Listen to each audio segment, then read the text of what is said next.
Calcium ఎక్కువగా ఉండే రాగి పిండితో ఇలా ఒకసారి పిట్టు ట్రై చేయండి. టేస్ట్ అయితే చాలా చాలా బాగుంటుంది. ముందుగా ఒక ప్యాన్లోకి 1 కప్ రాగి పిండిని వేసుకుని లో ఫ్లేమ్లోనే ఇలా మంచి స్మెల్ వచ్చేదాకా ఫ్రై చేసుకుని ఒక ప్లేట్లోకి వేసి కంప్లీట్గా చల్లారిన తర్వాత కొద్ది కొద్దిగా వాటర్ని చిలకరించుకుంటూ ఇలా లైట్గా ముద్ద కట్టేలాగా కలుపుకోవాలి. తర్వాత ఒక గిన్నెలోకి వాటర్ యాడ్ చేసుకుని దీని మీద నుంచి ఒక చిల్లులున్న గిన్నెను పెట్టి ఒక క్లాత్ని కూడా పెట్టి మనం ఫ్రై చేసుకున్న రాగి పిండిని ఇందులోకి వేసి ఇలా స్ప్రెడ్ చేసుకుని ఒక 20 మినిట్స్ స్టీమ్ చేసుకోవాలి. ఇది ఉడికేలోపు మిక్సీ జార్లోకి 1/2 కప్ కొబ్బరిని యాడ్ చేసుకుని ఇలా కచ్చా పచ్చాగా మిక్సీ పట్టి పక్కన పెట్టుకోవాలి. అలాగే బెల్లంని కూడా ఇలా నైఫ్తో మంచిగా తురిమేసుకొని పక్కన పెట్టేసుకోవాలి.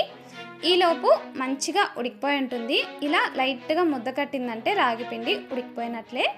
ఇప్పుడు ఇందులోకి మనం మిక్సీ పట్టుకున్న కొబ్బరి బెల్లంని కూడా యాడ్ చేసుకుని ఇంకొక 2-3 నిమిషాలు స్టీమ్ చేసుకున్నామంటే కొబ్బరిలో కొంచెం పచ్చివాసన ఉంటే పోతుందన్నమాట.